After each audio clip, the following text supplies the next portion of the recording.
Bueno, buenas tardes. A continuación vamos a hacer la presentación del Comité de Gastroenterología, Hepatología y Nutrición. Nosotros quisimos en esta instancia hacer dos presentaciones sobre patologías digestivas en la emergencia, porque son dos entidades que nos preocupan mucho a la hora de llegar a ver el paciente. Entonces vamos a tener una primera presentación sobre hemorragia digestiva alta, que va a estar a cargo de Martín Vázquez. Martín Vázquez es gastroenterólogo, endoscopista y bueno, su disertación va a ser eso, sobre las causas de hemorragia digestiva alta y qué hacemos en el tratamiento en la emergencia como primera instancia.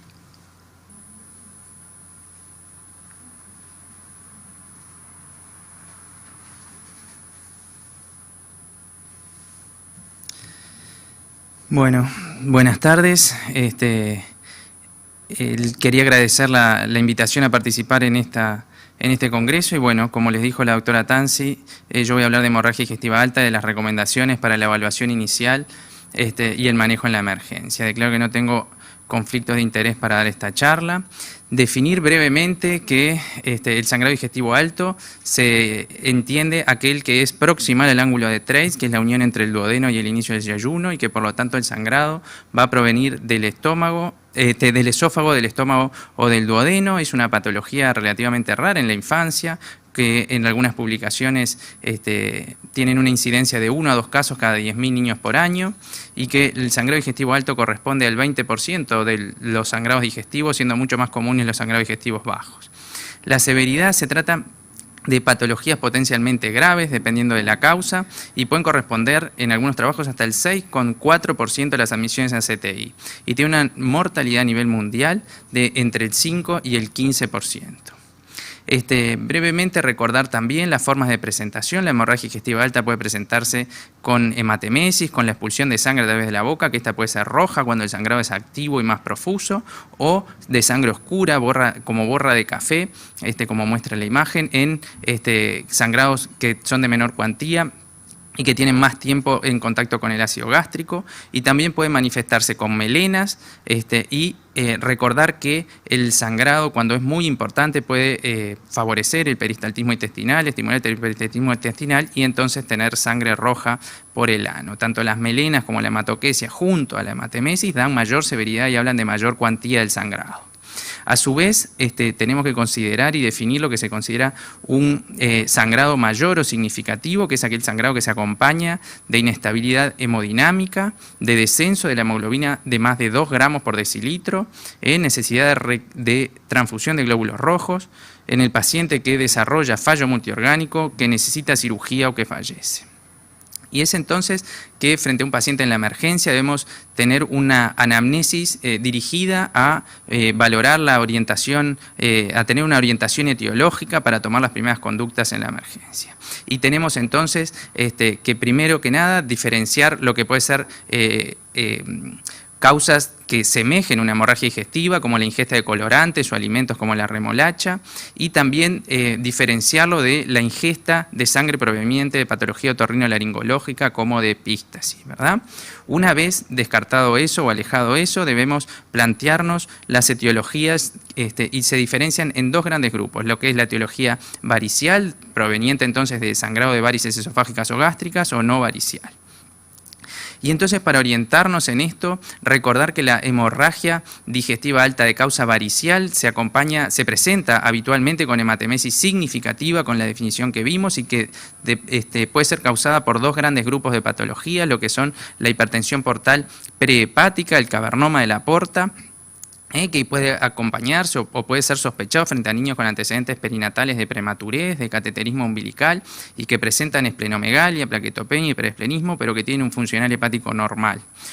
O también puede verse en niños con hipertensión portal significativa, pero que tienen una cirrosis hepática, una enfermedad hepática conocida, que ya está en etapa avanzada, o recordar también que puede ser la manifestación inicial de una patopatía crónica que se presente con un sangrado digestivo alto. En estos casos podemos encontrar en el examen estigmas de patopatía crónica como ictericia, arañas vasculares, palmas hepáticas, el hígado duro, esplenomegalia, citis, edema, y en el funcional hepático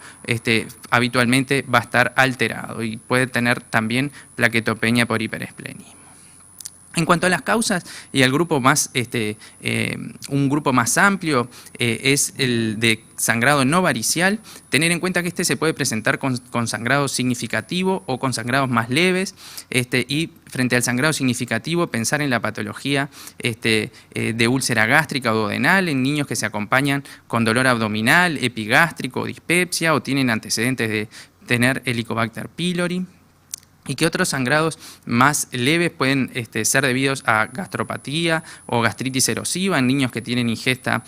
fundamentalmente crónica de AINES o en pacientes que tienen esofagitis y que se presentan con una historia de pirosis, disfagia, dolor retroesternal. Tener siempre presente la posibilidad tanto de ingesta de un cuerpo extraño o de cáusticos en pacientes sobre todo preescolares, que pueda haber un antecedente claro de atoro, o una noción de ingesta de un cáustico, pero que muchas veces esto puede pasar desapercibido y el niño se presenta con cialorrea, disfagia, dolor retroesternal. La radiografía de tórax a veces puede ayudarnos a ver un cuerpo extraño radioopaco. Tener en cuenta lo que se denomina el síndrome de Mallory-Weiss, que es la laceración de la mucosa a nivel de la unión gastroesofágica en niños que tienen vómitos profusos, reiterados, con un esfuerzo con arcadas importantes y que luego de algunos vómitos se presenta acompañado de sangre. Y tener también presente la posibilidad de estar frente a alguna coagulopatía en niños que ya tienen diagnóstico de hemofilia o de enfermedad de von Willebrand u otras coagulopatías y que pueden manifestarse con múltiples sangrados, cutáneos, mucosos y otros sangrados viscerales. En cuanto a la valoración en el examen físico, fundamentalmente vamos a tener que valorar el compromiso hemodinámico del niño y para eso vamos a ver primero la vía aérea, la respiración, si tiene dificultad respiratoria o polipnea, hacer una correcta valoración del estado circulatorio con la frecuencia cardíaca, la presión arterial, el tiempo de recoloración, la frialdad periférica, ver el estado de conciencia del niño, ver en piel y mucosa si hay palidez, si hay ictericia, si hay estigmas de sangrado o de patopatía crónica. Y valorar el abdomen del niño, a ver si es un abdomen doloroso, si presenta visceromegalia, fundamentalmente esplenomegalia, para orientarnos hacia unas causas variciales por hipertensión portal. Resumiendo, es un algoritmo sencillo para plantear las etiologías más frecuentes frente a un sangrado menor, no significativo, pensar básicamente en esofagitis o en gastritis, interrogar bien la ingesta de fármacos, y frente a un sangrado mayor con inestabilidad hemodinámica, si no presenta esplenomegalia y no tiene dolor, pensar en alguna malformación vascular o en un síndrome de Laffoy, que es un sangrado por unas arteriolas submucosas a nivel gástrico, que puede dar sangrados muy importantes, y si se presenta con dolor y sin esplenomegalia, pensar en la enfermedad ulceropéptica con úlceras gastroduodenales. Si no presenta dolor y sí tiene esplenomegalia, pensar en hipertensión portal, y entonces si el sangrado está bien tolerado, podría tratarse de una hipertensión portal no cirrótica, y si este sangrado produce descompensación posterior con encefalopatía, pensar en una cirrosis hepática y en una enfermedad hepática avanzada. Ahora bien, el manejo inicial, debemos considerar que esta patología debe ser valorada por un equipo interdisciplinario, integrado por emergentólogo, cirujano, con la participación de endoscopistas, intensivistas y hemoterapeutas, que es fundamental la valoración permanente del estado hemodinámico y la corrección de las alteraciones hemodinámicas, con un correcto acceso de vías venosas, con la estabilización, con soluciones cristaloides inicialmente. Esto no voy a profundizar en este tema y voy a ir a cosas vinculadas directamente a la patología de hemorragia digestiva y no del shock hipovolémico. Y tener en cuenta, sí, por supuesto que no lo dije, la colocación de oxígeno en estos casos, sobre todo en los casos de hemorragia importante. Uno de los puntos más controversiales es la colocación de la sonda nasogástrica. Las ventajas de colocar una sonda nasogástrica pueden ser que confirman la presencia del sangrado, pueden valorar la persistencia del mismo o el resangrado cuando este estuvo detenido, pueden mejorar a través del lavado, a través de la sonda, la visualización para la endoscopía y pueden prevenir la encefalopatía hepática en pacientes con cirrosis. Esto antes estaba pautado de hacerlo en todos los casos, actualmente esto no es así. Si bien no hay una contraindicación de colocar la sonda en pacientes con sospecha de varices esofágicas, esto hay que hacerlo, es un procedimiento que hay que hacer con mucho cuidado, con sondas siliconadas, blandas, y podría tener incluso más valor en los casos de que se plantea que tenga un sangrado ya detenido, para poder plantearnos una conducta más expectante. Se deben tomar pruebas de laboratorio con un hemograma que nos va a servir para cuantificar la hemoglobina y la magnitud del sangrado, pero también nos puede orientar con una pancitopenia, un hiperesplenismo, o con una plaquetopenia a elementos de hipertensión portal e hiperesplenismo, valorar la crasis, el funcional hepático para diferenciar si hay un compromiso hepático, la función renal y la clasificación sanguínea. Una de las cosas que debemos hacer es plantearnos si este niño debe requerir transfusión de glóbulos rojos, y esto se debe plantear frente a un sangrado activo, a la inestabilidad hemodinámica, a un hematocrito menor del 20%, y tenemos que tener en cuenta que, sobre todo cuando el planteo es de varices esofágicas o gástricas, pero también en patología con sangrado no varicial, hay que no sobrepasar la hemoglobina de entre 7 y 9 gramos por decilitro, porque esto aumenta la presión a nivel, a nivel portal y de las varices esofágicas si las tuviera, y puede favorecer que se mantenga el sangrado o el resangrado. Debe tratarse la coagulopatía en conjunto con hemoterapia, con plasma fresco y la indicación de crioprecipitados en casos de tener hipofibrinogenemia. Y este punto que sigue es fundamental y es una de las cosas más importantes de esta charla. Una vez orientados al sangrado y diferenciado o planteado el sangrado varicial, debemos iniciar, previo incluso a la endoscopía y en la emergencia, si fuera posible, la infusión de fármacos vasoactivos, en nuestro caso el octiotride, que es un derivado sintético de la somatostatina, es un vasoconstrictor esplácnico que disminuye el flujo portal y por lo tanto la presión a nivel de las varices esofágicas, y que logran el tratamiento médico en estos casos, controlar el sangrado hasta en el 75-80% de los casos, permitiendo una realización del estudio endoscópico en mejores condiciones y estabilizado el paciente. Se realiza una infusión en bolo y luego se mantiene con una infusión continua. En los pacientes que planteamos un sangrado varicial pero de causa hepática que presenta una cirrosis, debemos pensar también en iniciar antibióticos del tipo ceftriaxona, con lo cual se disminuye el riesgo de infecciones y también se sabe que disminuye el riesgo de encefalopatía y disminuye el riesgo de resangrado. En aquellos casos de causa no varicial, fundamentalmente en patología con sangrado significativo y que se plantean úlceras gástricas o duodenales, el inicio del omeprazol intravenoso en dosis de 1 a 3 miligramos kilo día va a disminuir el riesgo de resangrado. Es así que una vez estabilizado el paciente y corregida la crasis, se puede plantear la realización de la endoscopía. Y esto es muy importante, la endoscopía tiene indicación tanto para hacer el diagnóstico etiológico como puede tener también indicación de realizar tratamiento y que va a poder detener el sangrado en casos muy puntuales, pero sobre todo prevenir el riesgo de resangrado. Cuando el paciente está estabilizado y con la crasis corregida, y la endoscopía se realiza en las primeras 24 horas, se logra diagnosticar la causa del sangrado hasta en el 75% de los pacientes, y esto disminuye francamente cuando la endoscopía se realiza luego de las 48 horas. Ahora bien, recalcar nuevamente la oportunidad de la endoscopía en aquellos niños que tuvieron un sangrado con repercusión hemodinámica, que tienen requerimientos mantenidos de soporte circulatorio, en pacientes con hematemesis importante o melenas que repitieron en la estancia hospitalaria, o en pacientes que tienen varices esofágicas conocidas. Eso debe tener una endoscopía en las primeras 12 horas desde la consulta.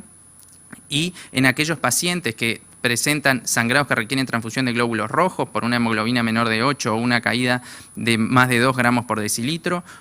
o pacientes que se encuentran estables pero con score que ahora les voy a mostrar, suficiente para requerir un tratamiento endoscópico intervencionista, esta endoscopía debe realizarse en las primeras 24 horas. Estos scores están validados en niños y consideran distintos puntajes, teniendo en cuenta la historia clínica del paciente, los requerimientos, la repercusión que tiene y los requerimientos de sueros para el manejo y el soporte hemodinámico, y que diferencia dos grupos, un grupo de bajo riesgo y un grupo con un score mayor de 8 que tiene alta chance de tener necesidad de requerir una endoscopía intervencionista. La endoscopía, como vimos, tiene entonces un rol diagnóstico etiológico, ¿no? Y va a poder diferenciar el sangrado varicial del no varicial, y también es fundamental para poder plantearnos el riesgo de resangrado a nivel de las varices esofágicas, viendo el grado, el tamaño de las varices y la presencia o no de signos rojos, y a nivel del sangrado no varicial, fundamentalmente a nivel de la enfermedad ulceropéptica, de úlcera gástrica o duodenal, con los criterios de resangrados de Forrest, que por cuestiones de tiempo no vamos a poder entrar, pero que hay elementos que tienen como ver el sangrado, o el sangrado de un vaso, o el sangrado en babeo, o el vaso visible, que tienen mayor riesgo de resangrado que ver la úlcera con un fondo limpio. Y también va a tener la endoscopía un carácter terapéutico, ya sea para detener el sangrado, como les dije, en pocos casos en principio, pero sí para prevenir el riesgo de resangrado. Y entonces, en el tratamiento de la patología varicial se pueden utilizar dos técnicas, lo que es la ligadura endoscópica o el banding, que es el indicado en primera línea, o la esclerosis de las varices, inyectando polidocanol en las varices esofágicas y cianoacrilato en las varices gástricas, y que son las dos técnicas que están que son las indicadas para el tratamiento de las varices esofágicas, pero que pueden fallar y por dificultades en la misma técnica o un sangrado importante, y entonces frente al fracaso de esto tenemos que conocer que existe la posibilidad de colocar lo que se denomina un balón de Sestaken Blackmore, que es un balón que tiene un balón gástrico y un balón esofágico, que cuando los insuflamos coapta la pared, presiona la pared y coapta la varice, y que logra la detención del sangrado hasta en el 80% de los casos, pero que no se puede mantener por más de 24 horas por riesgo de isquemia de la mucosa esofágica. Y para el tratamiento endoscópico de la patología no varicial, fundamentalmente de las úlceras gástricas o duodenales, tenemos diferentes opciones, como la inyección de adrenalina o suero fisiológico a nivel de la úlcera, la cauterización con calor fundamentalmente, y la utilización de técnicas mecánicas como los clips o las bandas. La inyección en sí misma no debe utilizarse sola, deben utilizarse técnicas combinadas que han demostrado disminuir el riesgo de resangrado. Y para terminar entonces, los mensajes que vimos que son más importantes, que considero más importantes para llevarse a casa. Lo primero, frente a un niño con un sangrado digestivo alto en la emergencia, es la valoración adecuada y la estabilización hemodinámica, plantearnos la etiología varicial y la no varicial y hacer una anamnesis dirigida al mismo, y una vez orientados, iniciar el tratamiento médico con drogas vasoactivas, con inhibidores de bomba y los antibióticos en caso de cirrosis, y plantearnos la endoscopía en el paciente estabilizado y con crasis corregida. Muchas gracias. Muchas gracias, Martín, por la presentación.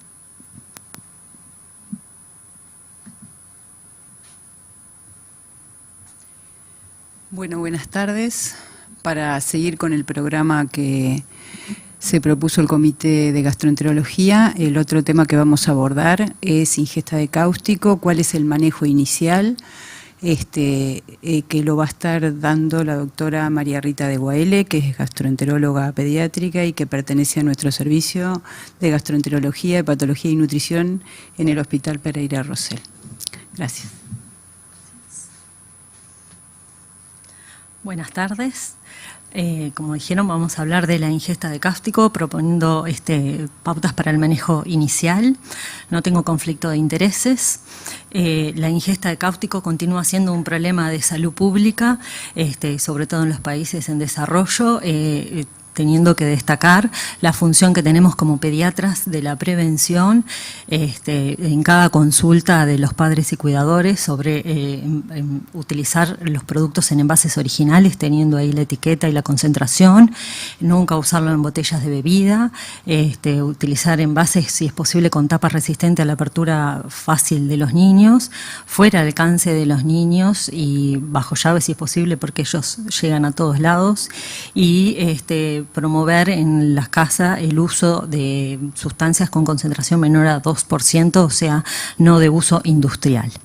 Si hablamos de la ingesta de cáustico, hablamos de sustancias ácidas, fuertes, que tienen un pH menor de 2, que sabemos desnaturalizan las proteínas y causan necrosis por coagulación, con principalmente un mayor daño en lesión en el estómago, y las alcalinas fuertes con un pH mayor a 12, que saponifican las grasas y producen necrosis por licuefacción, con mayor lesión sobre todo en orofaringe y en esófago. Cuando nosotros nos enfrentamos en la consulta de emergencia, tenemos que hacer una anamnesis toxicológica dirigida específicamente a esto, donde más allá de saber el producto, y es fácil ahora pedirle que lleve o tenga una fotito de, como dijimos, si es posible, del producto, determinar las propiedades físicas, ya sea líquido, sólido, si está en polvo, si está granulado, si está en escamas, saber la concentración, determinar si es posible el volumen ingerido, el tiempo de en contacto, y si el cuidador hizo algunas medidas antes de la consulta, como inducir el vómito o una ingesta posterior de algo luego de la ingesta. Y determinar la intencionalidad, que a veces en adolescentes sucede, que es voluntaria, con métodos suicidas, y eso hace un mayor volumen de ingesta y mayor riesgo de daño. La fisiopatología es solo para tener en cuenta, según las etapas que va desarrollando el cáustico, la lesión que puede producir y las conductas que vamos a tomar. En los primeros 3 días tenemos esa reacción inflamatoria y necrosis. Entre el tercer y quinto día se producen las úlceras, y si se compromete la capa muscular produce perforación. Hasta el día 14 se va produciendo el tejido de granulación, y entre el 15 y el 30 va a ser la fase de cicatrización, donde va a iniciar la estenosis esofágica. En la clínica, cuando se presenta la emergencia, no solo tenemos que ver la ingesta, sino los otros órganos involucrados, como si salpicó a los ojos, la quemadura ocular, la quemadura en piel, y lo respiratorio, la aspiración, como síntomas de disfonía, estridor y disnea, que también nos va a permitir un tratamiento, nos va a motivar un tratamiento específico. Y en cuanto a la ingesta, tenemos que valorar la boca y la lengua, si hay dolor y edema, presencia de odinofagia, cialorrea,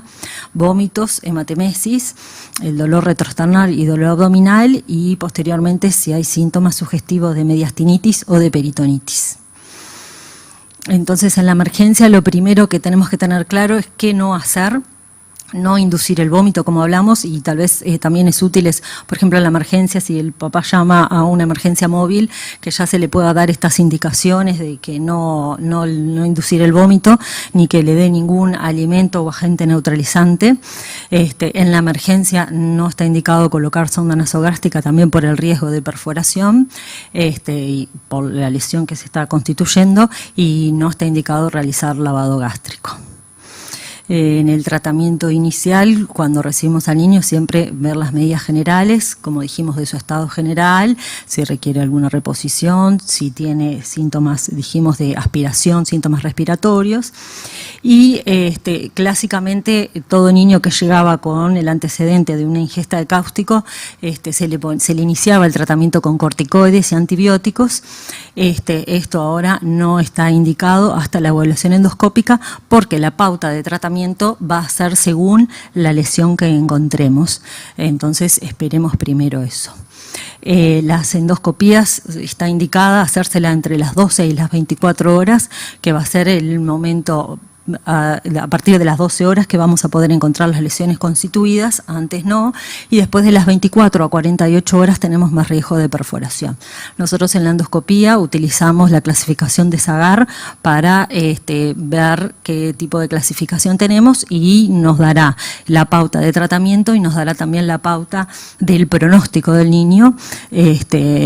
tenemos el grado 0, que es normal, el 1, que es un ligero edema, que tiene 100% de curación, el 2A, que tiene unas lesiones superficiales de la submucosa con una estenosis menor al 15%, el 2B, que son ya úlceras profundas, con una probabilidad de estenosis, un pronóstico de estenosis del 76 al 100%, y la 3A y 3B, que son niños ya muy graves, que tienen necrosis y complicaciones severas y grandes altas de mortalidad. También la pregunta que nos hacemos en la emergencia es si siempre debemos hacer una endoscopía. Para eso tendríamos que ver si tenemos alguna relación entre los síntomas y la severidad de las lesiones, o si con algún elemento existen predecir las lesiones esofágicas. Voy a ir rápido por cosas de tiempo. Hay muchos estudios que han tratado de recorrelacionar esto, si hay síntomas, si no hay síntomas. Los voy a pasar porque me dijeron que faltaban 5 minutos. Hemos preparado unos cuantos revisiones que se han hecho, y en realidad en la mayoría de los estudios que encontramos han encontrado cierta relación entre si los niños son asintomáticos, no se encuentran lesiones esofágicas severas, y sí hay síntomas. En este estudio, por ejemplo, separaron los síntomas menores y mayores, pero en realidad son estudios que han ido evolucionando y que van a seguir controlándose. Nosotros nos manejamos con 2 pautas: la Sociedad Europea de Gastroenterología, donde sugiere que el seguimiento con endoscopía, la indicación de endoscopía va a depender de los síntomas, que si tiene síntomas claros, lesiones orales, vómitos, disfagia, cialorrea, matemesis, está indicado por supuesto la endoscopía, y se podría evitar la endoscopía si son niños asintomáticos, y que se le pueda asegurar un seguimiento. La otra guía que nos manejamos es la iberoamericana, promovida por la Sociedad Latinoamericana de Gastroenterología, donde los pacientes con ausencia de síntomas plantean lo mismo: con ausencia de síntomas van a tener lesiones nulas o bajas en el esófago, y que se podría evitar la realización de la endoscopía. En cuanto al tratamiento, nos preguntamos en el manejo, como dijimos antes, si para todos los pacientes son iguales. Lo mismo se han hecho estudios buscando sobre todo la diferencia que hay, o si hay una diferencia, o si todos los pacientes requieren tratamiento con corticoides en la emergencia. Y voy a pasar el resumen. En realidad se ha encontrado que en las lesiones 2B, es este estudio, en las lesiones 2B sí se beneficiarían en el estudio, en el tratamiento con prednisona por 3 días a altas dosis, metilprednisolona a altas dosis por 3 días, en evitar la estenosis, que es el daño que queremos evitar. En las otras lesiones, como dijimos, 3A y 3B, son pacientes graves que requieren otro tipo de tratamiento, y en los que no tienen por ejemplo, de primer grado, no habría una diferencia significativa cuando tratamos con corticoides o sin corticoides.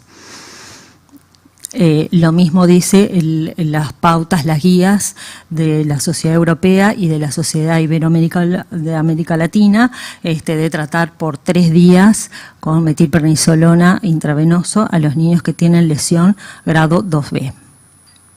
Entonces, bueno, para llevarse a casa planteamos siempre la prevención como primer elemento a destacar como pediatras, que evita la gran secuela que tenemos de estenosis y el cambio de vida de los niños. Hacer en la emergencia una correcta anamnesis toxicológica, que eso nos va a pautar el seguimiento, un examen físico, sabiendo que después la endoscopía que pedimos es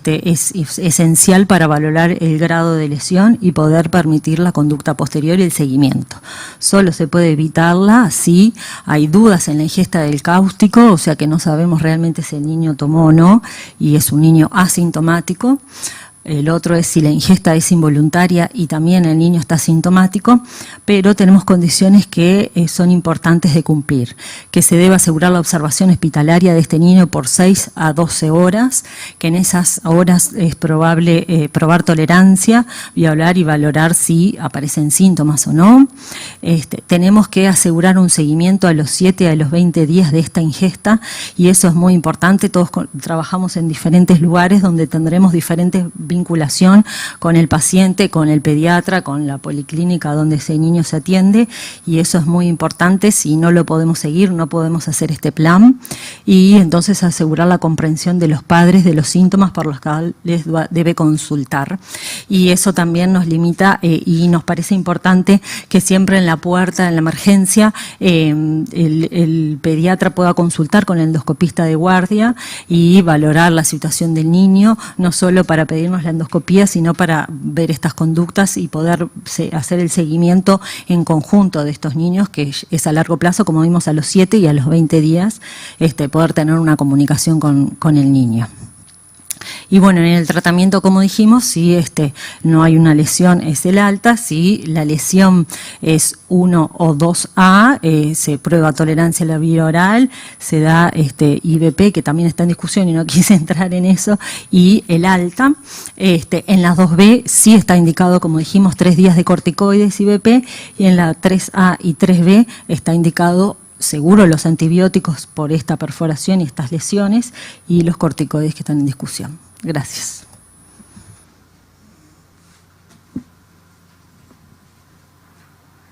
Bueno, muchas gracias. Pasamos a las preguntas que tenemos. Una de las primeras preguntas que están ahí es: ¿cuál es el motivo por el que no se hacen más corticoides y antibióticos previo al resultado de la endoscopía en la ingesta de cáustico? Para la doctora de UAL. En realidad los corticoides en un inicio se pensaban que, como inhibía la cicatrización de las lesiones, iban a impedir la estenosis, pero en realidad eso se ha visto en esas lesiones que vemos grado 2B. En las anteriores no cambia la evolución, y en realidad hay muy bajo riesgo en las lesiones anteriores de que haya estenosis, y sí, dar corticoides y altas dosis como estábamos dando puede tener otros riesgos de infección, por ejemplo, en esas lesiones. Y los antibióticos lo mismo, la lesión no justificaría el tratamiento porque no hay una lesión tal que se infecte para dar antibióticos o los corticoides, y sí los efectos secundarios de los corticoides. Bueno, tenemos una pregunta para Martín que nos parece importante, porque durante la presentación él lo dijo muy bien, pero nos gustaría que volviera a recalcar un poquito el tratamiento con el octreotide, para qué sirve, si es seguro, si no es seguro, y qué pasa cuando damos octreotide y en realidad luego vemos que no fue un sangrado varicial el que tuvo ese paciente. Y lo otro que me parece importante, que sí lo dijiste, pero que también me gustaría recalcar, es el tema de los volúmenes dados pre-endoscopía, en los pacientes, sobre todo que tienen un sangrado varicial. Bueno, muchas gracias por la pregunta. Bueno, empiezo por la segunda. La reanimación y la estabilización del paciente es fundamental, ¿verdad? Con los volúmenes que requiera para asegurar un correcto estado hemodinámico, ¿verdad? Pero lo que tenemos que tener en cuenta es que el sobrepasarnos con volumen y sobrepasarnos con sangre puede favorecer un aumento de la presión en el lecho varicial, ¿verdad? Un aumento de la hipertensión portal, dificultando la detención del sangrado, favoreciendo el resangrado. Por eso la hemoglobina de entre 7 y 9 como objetivo en la corrección de la anemia en el sangrado agudo en este tipo de patología. Y contestando la primera pregunta, que me resulta muy interesante, sí, tener en cuenta que las drogas vasoactivas, fundamentalmente el octreotide, que es el que utilizamos en nuestro medio, es un fármaco de primera línea en el manejo médico de esto y que logra, como dije, un altísimo riesgo de detención del sangrado, ¿tá? Porque vasocontrae el lecho, el lecho mesentérico y entonces llega menos sangre al torrente portal y baja la presión a nivel de las varices esofágicas. Si bien el beneficio mayor y la indicación formal es actualmente el manejo de las varices esofágicas o gástricas. Hay muchos trabajos que han demostrado en adultos fundamentalmente la detención del sangrado y el beneficio también en patología no varicial, fundamentalmente en sangrados importantes por úlceras gástricas o duodenales, y entonces no habría un mayor inconveniente si uno plantea que el sangrado es significativo, que tiene chance de ser varicial y después no es, también podría tener efectos beneficiosos en la detención del sangrado para causas no variciales. Bueno, muchas gracias. No tenemos más preguntas, así que muchas gracias a los dos por las disertaciones y bueno, nos veremos.